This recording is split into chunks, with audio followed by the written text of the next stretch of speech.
Sobat Kanjo.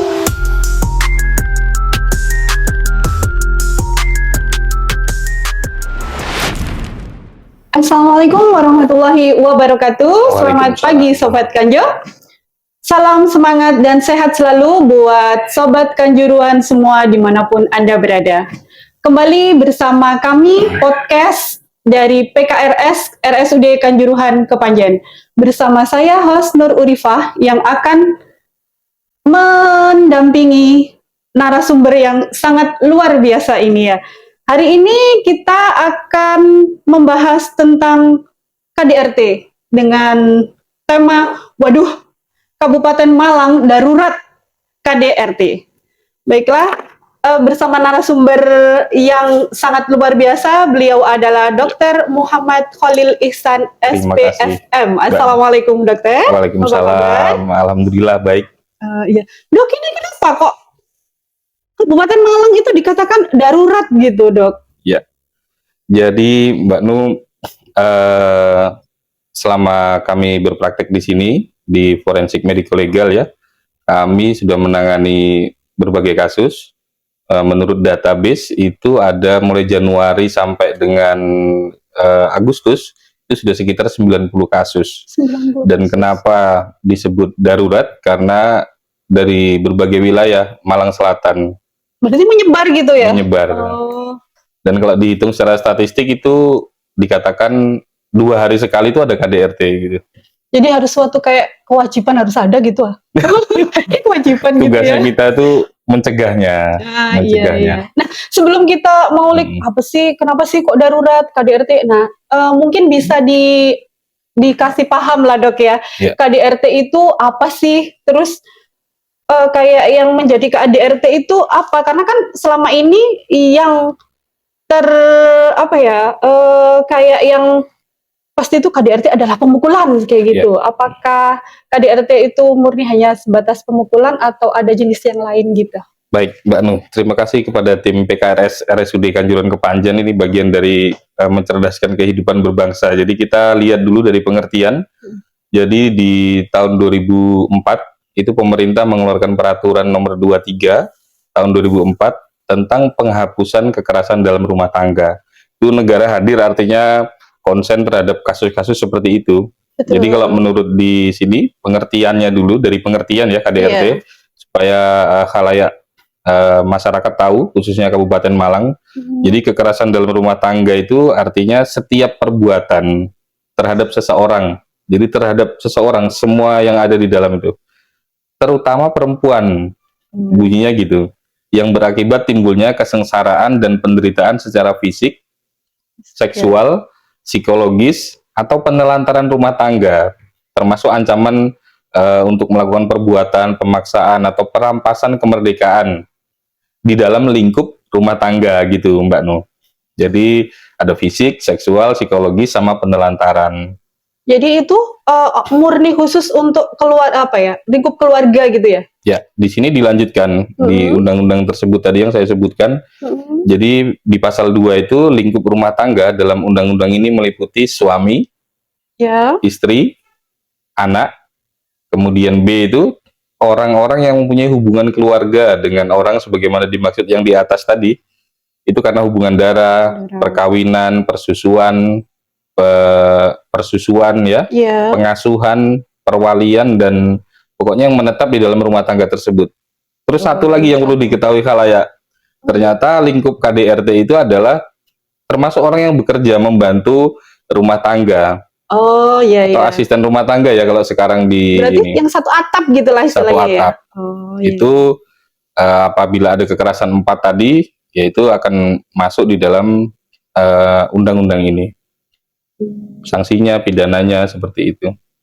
Kalau untuk yang tidak satu hubungan, artinya tidak ada hubungan darah, tapi itu ada semacam hubungan emosional gitu kayak pacar, kayak gitu, itu termasuk nggak Dok? Kayak gitu tuh? Tidak. Kan karena banyak gitu ya? Jadi seperti kasus yang baru viral ya, itu tidak masuk karena lingkup rumah tangga ini adalah yang betul-betul menikah, ya. Kemudian di dalam rumah tersebut ada hubungan darah dengan yang menikah, antar menikah tersebut. serta tambahannya itu yang belum diketahui banyak itu asisten rumah tangga. Jadi Sebenarnya orang luar tapi menetap di dalam menetap lingkup karena rumah tangga tersebut. Oh, iya. Seperti itu. Kalau semakin maraknya KDRT itu kan di dalam rumah tangga harusnya kan romantis ya. Iya. Namanya rumah tangga itu kan Iya, betul. dijalinnya dengan cinta kan awalnya. Kenapa kok bisa semakin kesini itu kenapa kok malah marak gitu loh. Sedangkan kalau kasus KDRT yang seperti panjenengan sampaikan tadi ya, kasusnya mungkin lebih ya dari 90 ya dok ya. Karena mungkin yang muncul di permukaan itu 90. Tapi yang mungkin dasarnya itu ya. Kayak fenomena gunung es gitu ya. Nah, itu kira-kira dok, apa sih yang menjadi motif atau pemicu KDRT itu dok? Baik, sepengalaman kami selama menangani dari tahun 2004 yang terbaru ya. Jadi berbagai motif itu satu rata-rata ranah orang ketiga ya. Kemudian percecokannya karena itu tuh. Kemudian karena faktor ekonomi. Wah ini ya. Faktor ekonomi. Dasar itu. Ya. Misalnya suaminya ditanya kok tidak bekerja apa gitu, mungkin karena ditanya berulang-ulang sehingga terjadi emosional, terjadilah kekerasan tersebut. Semacam itu, Mbak Nu. Kalau kan apa ya, gaya hidup orang semakin kesini tuh udah mulai berkembang ya dok ya. Bisa nggak kayak semacam adiksi itu menjadi pemicu? Semisal kayak adiksi game, itu suaminya main game, terus udah gitu ya dok ya? Bisa kan? Kan bisa tuh, perempuan juga sebagai pelaku di sini ya, karena tadi tidak menutup kemungkinan pelaku maupun korban adalah non-gender kan, artinya tidak terfokus pada satu gender gitu ya. Nah itu bisa nggak jadi pemicu, atau mungkin perempuannya itu adiksi terhadap shopping gitu. Karena itu shopping gitu ya, dikit-dikit ada paket kayak gitu ya, itu bikin telinga panas nggak itu para suami? Itu betul, pertanyaan Mbak Nu itu kaitannya dengan tadi yang kita sampaikan bahwa faktor ekonomi. Sehingga dasar berarti ya. Faktor ekonomi dasar, makanya tadi dibagi salah satunya adalah selain psikis, kemudian seksual, fisik, kekerasan ya, sama penelantaran. Termasuk yang kata Mbak Nu sampaikan tadi, ditinggal main HP, ditinggal main apa itu kan sebenarnya penelantaran secara ini ya, secara psikologi semacam itu. Dianggurin gitu ya. Nah, sebenarnya kalau bisa menarik benang merah itu dari semuanya itu adalah komunikasi ya dok ya berarti ya. Betul Mbak Nu, rata-rata seperti itu. Iya ya, kalau kita sudah komunikasi, misalkan aku jam segini main HP gitu, mungkin ada lah di situ semacam apa ya, keiyaan, kepersetujuan gitu ya antara satu sama yang lain gitu, biar nggak terjadi gitu ya. Insya Allah masalah keharmonisan rumah tangga nanti akan ada ahlinya sendiri di bidang psikolog atau psikiater, tetapi dalam garis besarnya apapun itu komunikasi memang nomor satu ya, nomor satu, sehingga ketika ada miskomunikasi atau kemudian tidak sampai maksud yang diutarakan, maka rentan terjadi percekcokan awalnya. Atau disebut dalam ilmiahnya itu ada fase tension building. Jadi membangun emosionalnya dulu tuh. Itu nanti ada di siklusnya. Lah, sekarang yang marak, bukan yang marak ya, yang pasti terjadi itu kenapa sih dok korban itu kayak merasa sulit untuk keluar gitu loh. Karena kan dan itu fenomenanya adalah berulang gitu loh. Temanya untuk KDRT itu selalu kayak berulang. Oh ya wes, mungkin si perempuan tuh gini ya, banyak ininya ya. Oh mungkin dia pas lagi marah. Oh mungkin aku yang salah kayak gitu. Itu ada ya benernya apa enggak ya dok ya? Kayak gitu. Istilahnya pemakluman terhadap hal itu. Padahal kasus KDRT itu kalau ditanyakan lagi kepada korban itu bukan hal yang pertama ya, mungkin mereka sudah sangat jenuh setelah bertahun-tahun kayak gitu. Kayak yang kasusnya selebgram yang lagi viral itu dok. Itu kan beliau 5 tahun ya. Memendam dan dalam kurun waktu itu juga ada jeda di mana kayak polanya itu habis KDRT, terus pemakluman, terus making love again, Ya, ya. terus KDRT lagi, begitu ada trigger gitu ya. Iya, betul. Jadi barusan saja beberapa minggu yang lalu bisa ditanyakan ke teman-teman dokter muda yang kita ajak ya dalam melakukan tata laksana itu. Kemarin itu kasusnya dia lapor setelah terjadi kejadian itu berulang-ulang, baru dia berani lapor. Artinya yang itu, disampaikan Mbak Nu itu benar ya. Jadi memang dalam pengalaman kami rata-rata mereka mau lapor itu setelah sudah mentok, sudah tidak habis kuat gitu lagi. mungkin ya. Karena Iya. tentunya secara psikologi mungkin akan dipikirkan bagaimana kalau saya lapor, bagaimana menghidupi anak Iya. saya, itu mereka terpenjaranya di situ. Iya, secara kan kalau perempuan mungkin masih mikir anakku ya opo kok Ya. katanya bapak kayak gitu ya. Ya betul. Makanya di dalam KDRT itu ada 4 siklus secara garis besar Mbak Nu. Oh iya ya, apa Jadi sih, Dok? 4 besar itu, satu dia tension building tadi, mulai membangun percekcokan, membangun tensi tinggi ya. Kemudian tahap kedua itu namanya aksidentalnya. Jadi insidennya kejadian tuh mulai terjadi kekerasan itu. Kemudian tahap ketiga itu rekonsiliasi namanya. Rekonsiliasi itu mulai memaklumkan, mulai berusaha bertahan, Iya. bermaaf-maafan gitu kan. Iya, yang tadi itu ya. Baru tahap keempat berusaha melupakan, pelaku juga lupa. Lalu terjadi lagi tension building lagi, akan muter di semacam lingkaran setan namanya. Nah, mungkin ada tips gitu ya, Dok ya, untuk bisa sebelum kita awalnya kenapa sih dasar kayak building tension tadi, mungkin ada gitu, Dok. Jadi nanti insya Allah ada yang lebih mendalami terkait ilmu keharmonisan rumah tangga tadi. Di bidang forensik itu nanti FM, M-nya itu medico legal, kaitannya dengan hukum ya, hukum yang berkaitan dengan tubuh manusia. Itu saran dari kami profesi forensik medico legal memang baiknya adalah laporan atau konsultasi kepada unit-unit PPA namanya, pelindungan perempuan anak. Itu ada biasanya di Polres atau di unit-unit di setiap wilayah ada. Sebaiknya konsultasi dulu.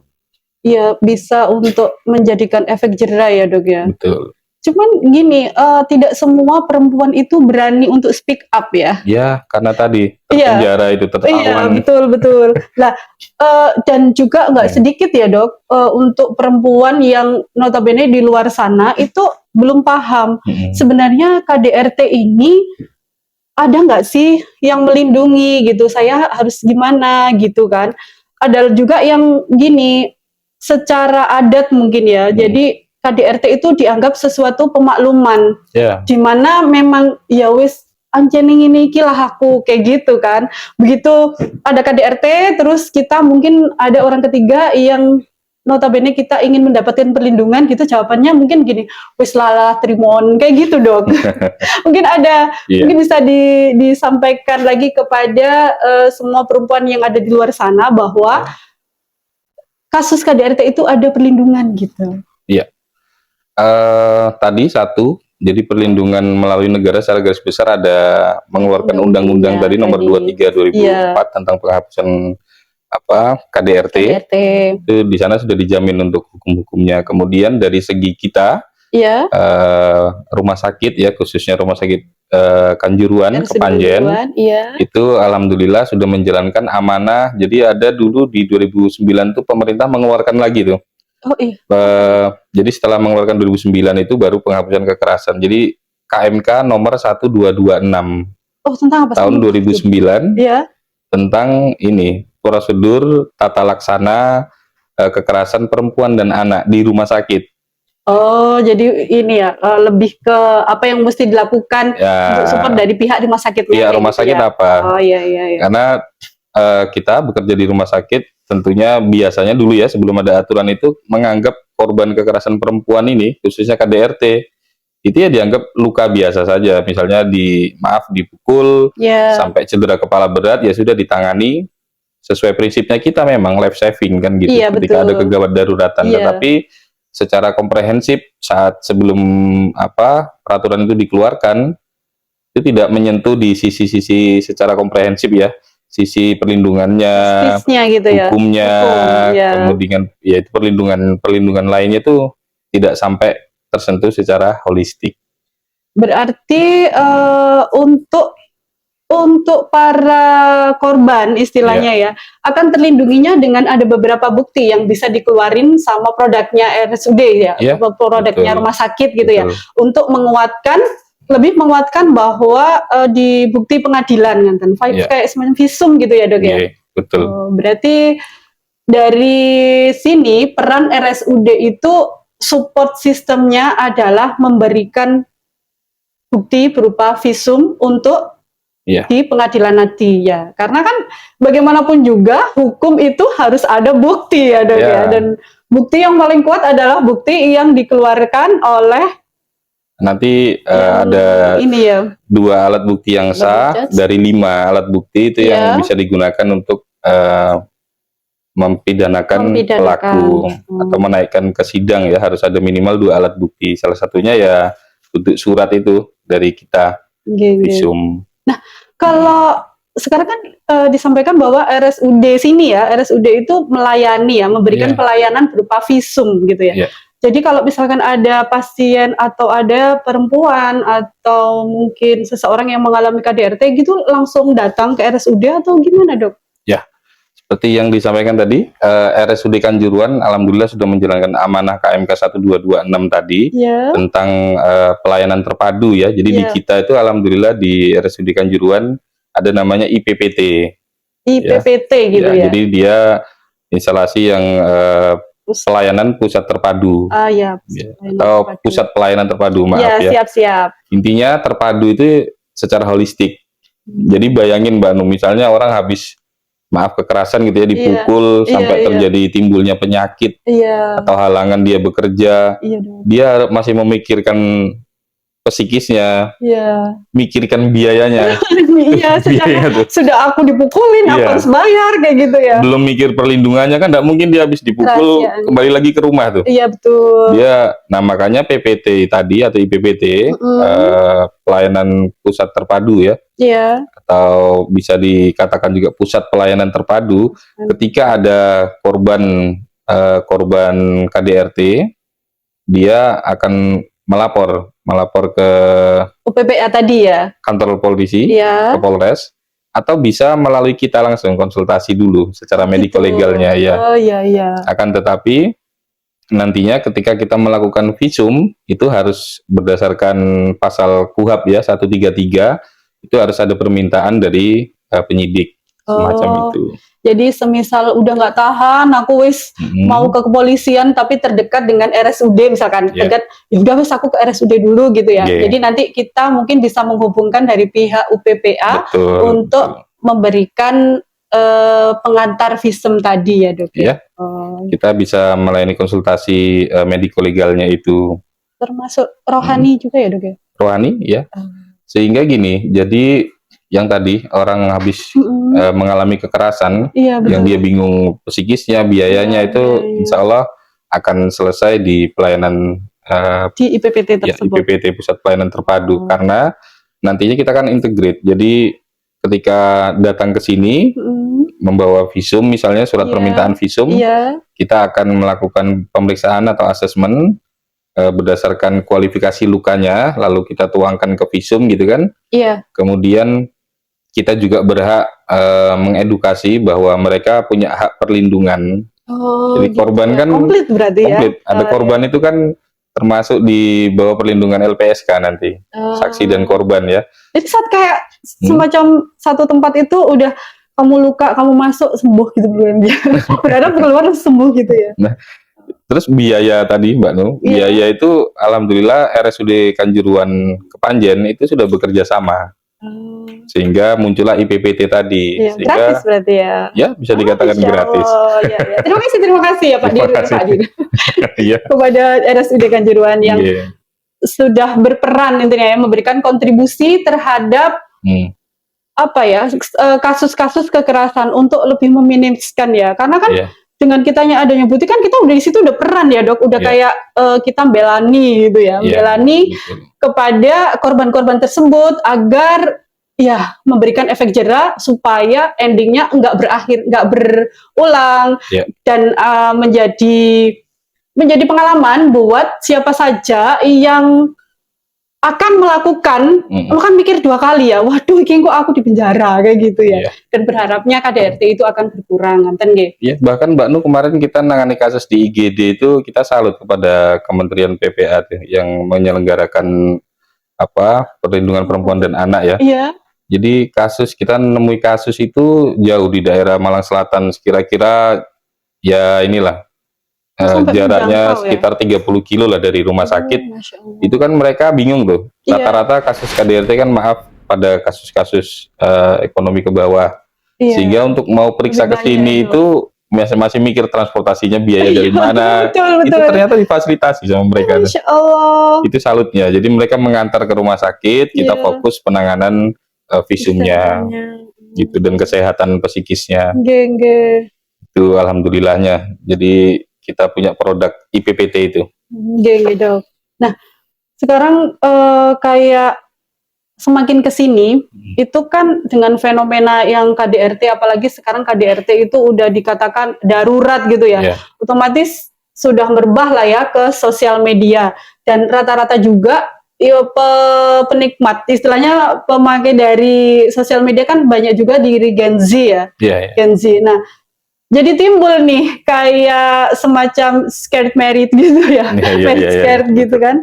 Lah, itu ada nggak sih Dok tips atau cara untuk menghindari KDRT gitu? Ya, kalau dari segi bidang kami memang itu tadi sesuai keinginan kita mencerdaskan kehidupan berbangsa. Memang sepertinya perlu di pranikah ya, itu juga diberitahu tentang aturan-aturan atau undang-undang seperti ini tentang penghapusan kekerasan dalam rumah tangga, agar ketika mereka mau berbuat itu sudah tahu lah ya. Sudah mikir dulu, ada undang-undangnya. Pidananya sekian, bidangnya sekian. Ya gitu. betul. Itu dari langkah bidang awal, kami ya, dari bidang awal untuk preventifnya. Iya, preventif.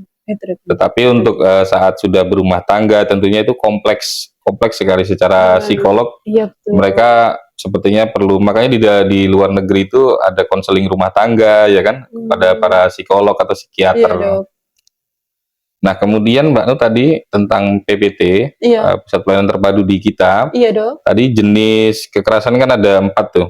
Iya. Ada psikis, fisik, seksual, dan penelantaran. Iya. Nah, di kita itu yang khususnya fisik atau seksual. Karena kalau psikis itu nantinya ahlinya ada sendiri di bidang psikiater atau psikolog. Tapi terjangkau juga di sini ya, terlayani ya. Kita kerjasama di sini bersama tim ahli kesehatan jiwa. Iya. Gitu.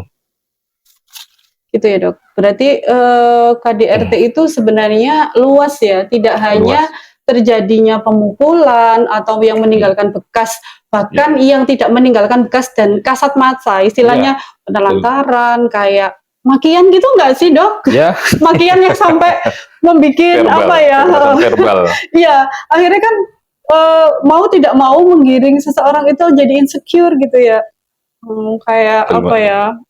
Jadi nggak bebas lagi, dan dia kemana-mana kayak ada tembok gitu loh, ada tembok yang membatasi. Betul. Sehingga tidak bisa show up kayak gitu ya. Gitu. Terus sepertinya ada yang perlu kita sampaikan Mbak Nu. Jadi di Undang-Undang 23 2004 itu tentang penghapusan kekerasan dalam rumah tangga tadi, itu disebutkan bahwa kekerasan fisik atau psikis suami istri itu deliknya itu adalah delik aduan. Delik aduan itu seperti ini. Jadi delik itu ada 2 secara garis besar, delik aduan sama delik biasa atau delik umum. Nah, di kasus KDRT itu harus ada delik aduan. Artinya kalau yang disakiti ini tidak lapor, ya tidak bisa diproses secara hukum. Jadi harus korban melapor gitu ya? Kalau seumpamanya saya nih ya, saya melihat ada teman yang di KDRT dan saya tahu banget gitu ya. Saya mungkin buktinya itu dengan di video gitu aja lah ya. Misalnya. Terus saya karena mungkin teman saya itu nggak berani lapor, terus saya melapor gitu, boleh nggak Dok nih? Tidak bisa. Jadi secara undang-undang itu harus delik aduan yang bersangkutan. Jadi harus melapor. Kemudian yang jadi masalah lagi itu ketika ada beberapa kasus tuh dia sudah lapor. Kemudian dilakukan visum, sudah ada proses penyidikan. Tiba-tiba korban ini, si ibu ini mencabut laporan tersebut. Ya Gak jadi. nggak jadi. Oh, gitu. Nah, mencabutnya itu yang kita banyak hal kompleks. Iya, Entah karena takut, entah gak Iya, tega, atau mikir anak-anaknya. Biasanya Itu susahnya seperti jadi itu, ibu ya. tuh itu. Iya. Yang dipikir Iya, banyak. karena ibu itu benar-benar pengayom ya. Karena mau melangkah itu yang dipikir bukan lagi tentang dirinya ya, Iya. tapi anak, terus masih mikir buat keluarga, bapak ibu kayak gitu loh dok. Jadi Oke. mungkin masih seperti itu ya. Sehingga culture yang ada itu. sehingga beberapa kasus yang kami tangani itu ini rata-rata itu tadi sudah berkali-kali mentok baru lapor tuh. Iya, dan nanti kalau udah lapor, terus kayak ada fase yang sudah terbangun tadi, ntar dicabut lagi ya dok ya. Itu fenomena apa itu Mbak Nur namanya katak dalam apa? Itu katak dalam panci gitu ya. Gimana itu? Iya Saya kan lupa ya. lebih itu kalau katak dalam panci itu kan katak itu kan dia udah merasa nyaman ya berada di air itu sampai kemudian airnya mulai memanas dia hanya berusaha untuk bagaimana caranya effortnya itu adalah untuk menyesuaikan diri suhu tubuh dia dengan suhu tubuh air. Sampai puncaknya begitu air itu udah mendidih, dia udah lemes karena udah nggak ada tenaganya tadi kan udah dipakai buat menyesuaikan diri ya. Iya. Akhirnya berkubanglah di situ jadi korban gitu. Akhirnya kenapa lapor enggak? itu. Iya, kenapa enggak waktu masih hangat itu dia melompat gitu ya? Gitu. Nah, terkait yang aduan tadi, Mbak Nu, jadi ada tadi delik aduan, ada delik umum gitu. Jadi delik umum itu misalnya dalam KDRT yang dilakukan kekerasan itu adalah anak di bawah umur. Di bawah 18 tahun. Iya, anak itu 18 tahun soalnya dari di bawah 18 tahun ya. Nah, kalau kasus itu delik umum, artinya siapapun bisa lapor. Bahkan di pasal KUHP 108 itu pegawai terutama pegawai negeri ya atau kemudian warga sekitar itu berhak dan wajib melapor. Oh gitu. Kalau ada kasus delik umum kekerasan. Jadi pernah kami itu ini sharing kasus ya, ini penting. Jadi ada anak kecil gitu kan datang ke IGD karena lukanya lebam-lebam gitu kan. Iya dok. Itu karena life saving wajar, tim medis yang lain tuh harus life saving sehingga kadang sekilas itu dikira suatu penyakit yang menyebabkan memar-memar kan ada tuh anak-anak penyakit dikira suatu penyakit gitu. Kemudian ada satu sejawat yang konsen menganggap distribusi lukanya itu nggak wajar, curiga gitu, kok lukanya hanya di sebagian lokal saja, harusnya kalau karena penyakit kan hampir gitu ya. Nah akhirnya konsultasi ke forensik medical legal, kita screening, nah ternyata itu adalah kasus kekerasan oleh ayah tirinya. Bahkan kami pernah melakukan autopsi itu ya, karena itu juga anak tiri yang dipukul mungkin sudah saking lamanya ya sampai kemudian terjadi penyakit hingga dia meninggal. Ya Allah, ada ya dok sampai meninggal gitu ya? Ya banyak. Itu makanya perlu, alhamdulillah kita posting podcast ini ya. Itu bagian dari mencerdaskan kehidupan berbangsa yang kata Mbak Nu di awal tadi. Jangan-jangan 90 kasus itu yang berani lapor dan yang tahu akses saja. Mudah-mudahan dengan podcast ini kan kita tahu bahwa di RSUD Kanjuruhan Kepanjen itu ibaratnya memfasilitasi ya melalui layanan IPPT tadi. Iya. Jadi buat para korban ya, terlebih buat para korban KDRT yang ada di luar sana, sudah panjenengan semuanya itu enggak sendiri. Ada kami, artinya ada pihak-pihak yang akan melindungi, baik melindungi hak panjenengan maupun dari sisi untuk membersamai istilahnya ya dok ya. Jadi mulai memberikan perlindungan, mulai memberikan pelayanan kesehatan semacam itu ya. Jadi gak usah lagi insecure atau khawatir. Dan itu gimana dok kalau misalkan kerahasiaannya kan biasanya itu tabu dok ya. Karena itu kan aduh aku kemarin di KDRT terus tabu kayak gitu itu dirahasiain nggak sih dok atau diumumkan gitu? Secara garis besar jadi rumah sakit khususnya tim dokter juga itu wajib merahasiakan kasus apapun, penyakit apapun yang dialami pasien ataupun korban. Jadi insya Allah pasti terjamin. Oh gitu ya. Gitu. Cuma kita yang nggak tahu, di luar kendali kita, misalnya tetangga tahu dan sebagainya, Iya. itu sudah di luar kendali kita. Iya, Tapi iya. kita pasti wajib hukumnya menjaga kerahasiaan pasien atau korban.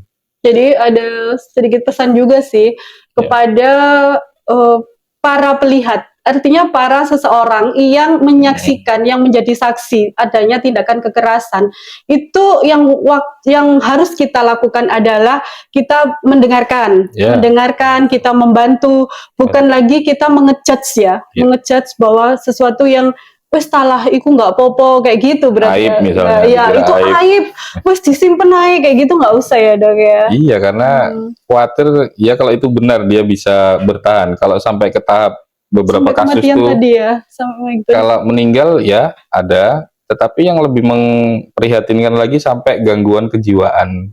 Betul. Itu kan masuk di berat sudah tindakannya. Sudah berat. Itu jadi menurut pasal KUHP 90 itu salah satunya kategori berat itu nggak dipukul terus kemudian berdarah dibilang berat, itu enggak. Berat itu misalnya ada ibu hamil, kemudian dilakukan kekerasan fisik gitu ya, dia secara luka ringan-ringan aja, mungkin ringan tapi ringan. Tetapi janin sembuh lah ya, bisa sembuh. Tapi janin yang dikandungnya itu terjadi distres atau kemudian sampai meninggal janin di dalam, itu sudah masuk kategori berat. Efek banget ya. Iya. Jadi saya kira itu tadi pada masyarakat jangan khawatir, lapor saja, insya Allah kita dari segi pengobatannya, visumnya itu sudah ditanggung oleh negara. Nanti di bidang unit PPA, dari perlindungannya, dari konselingnya itu akan difasilitasi semacam itu. Jadi kita bareng-bareng instansi pemerintah itu melindungi rakyat ya. Betul. Di masyarakat, khususnya korban-korban KDRT ini. Gitu. Mana soalnya kan yang sebagian besar kayak 90% ya, yang saya baca itu 90% korban dari KDRT itu adalah perempuan. Yang harusnya tuh secara defaultnya ya, settingannya kan kalau laki-laki itu kan emang Allah untuk lebihkan ya, lebihkan kekuatan, lebihkan semuanya, itu tujuannya untuk mengayomi, bukan untuk menyakiti, kayak gitu ya dok ya. Betul. Jadi kadang karena diamanah itu kadang lupa diri sehingga merasa kamu milikku lah, dominasi. Ada kata-kata milik itu loh ya, mungkin ya, kamu milikku jadi aku bebas melakukan kayak gitu ya. Padahal istri milik Allah ya. Iya betul. Kalau semuanya dibilang milik Allah dong. Makanya itu untuk membatasi supaya tidak mendominasi pasangan kita. Iya betul. Dan itu semacam juga itu. Yang dikatakan Mbak Nu tadi itu seringnya perempuan, itu makanya definisi di peraturan ini sampai dibilang khususnya perempuan. Iya, definisi di sepil ya. Khususnya perempuan. Betul. Dan memang kasus yang kita tangani di sini lebih banyak perempuan. Tetapi untuk motif dan sebagainya kita hanya sekedar tahu, karena itu nanti urusan ranah psikologi ya, untuk penata laksanaannya. Sebenarnya kalau setiap orang itu paham terhadap batasan-batasan ya. Artinya setiap hak dan kewajiban seseorang itu kan berbatasan dan beririsan dengan hak dan kewajiban orang lain. Kalau udah nyadar kayak gitu kan mungkin nggak akan ada ya. Iya. Kayak misalkan saya berhak mendapatkan ini, tapi ada orang lain lagi ada orang yang lebih berhak kayak gitu kan. Kita juga harus menimbang lagi itu hak yang lain juga. Aku kewajibanku ini, misalkan kewajibanku harus melakukan itu, tapi berbenturan juga dengan kewajiban yang lain kayak gitu. Itulah manusia ya. Manusia itu dia tidak terbatas keinginan, tidak terbatas apapun itu, sehingga makanya perlu ada aturan, ya kan? Ada kitab, ada aturan seperti tadi, negara hadir dalam bentuk undang-undang itu mengatur supaya tidak melebihi keinginannya. Betul. Gitu. Tidak beririsan dengan keinginan orang lain. Tidak beririsan, leres. Andai kan semuanya itu paham ya dok ya. Mestinya harusnya paham, karena kan dia istilahnya sebagai pribadi yang utuh, semua orang kan berhak untuk mendapatkan pribadi yang utuh ya. Yang punya hak dan kewajiban, dan di mana semua orang juga punya hak dan kewajiban kayak gitu ya. Betul. Masya Allah, ini kasus KDRT. Kalau kita mengulik lagi tentang KDRT, ini berat lah ya dok sebenarnya. Berat. Sudah kasusnya berat, terus hal-halnya itu bisa dibilang tabu ya. Tabu. Terus tabu kayak gitu kan. Tapi walaupun seperti itu, kenapa kita mencoba untuk mengupkan lagi tentang KDRT ini dengan harapan di luar sana siapapun itu Anda tidak berhak untuk melakukan adanya kekerasan ya dan tidak dibenarkan. Baik itu di norma-norma agama, itu semuanya sudah ada aturannya ya. Dan kalau semisal tadi saya sih lebih sering dengan kata-kata bahwa kamu milikku terus sak karepku dewe gitu ya, itu nggak benar karena tetap aja itu menyalahi ya dok. Semua orang itu punya hak dan kewajiban kayak gitu ya. KDRT itu berarti sangat-sangat luas ya dok. Luas. Saya kira cuma dipukul ya sudah terus lapor kayak gitu. Makanya silakan kepada masyarakat itu kalau malu langsung ke Polres, bisa konsultasi ke RSUD Kanjuruhan. Pasti kita akan menjaga privasi. Ya. Aturan. Iya siap. Ada lagi mungkin dok yang akan disampaikan? Karena kayaknya sudah mulai panas ini. Mungkin ada yang mau disampaikan terkait KDRT sebelum saya mungkin mengambil keputusan, mengambil kesimpulan dari apa yang sudah panjenengan sampaikan tadi ya, bahwa KDRT itu adalah murni tindakan kekerasan, mau itu kekerasan fisik, psikis, penelantaran. Jadi kalaupun ada yang merasa ditelantarkan atau apa, itu jenenge KDRT ya. Jadi nggak usah merasa aduh ya opo aku terus dipendam sendiri, jangan. Silakan dilaporkan karena tadi ya disampaikan bahwa itu ada yang namanya delik aduan. Jadi langsung saja datang ke UPPA terdekat di Polres terdekat gitu ya.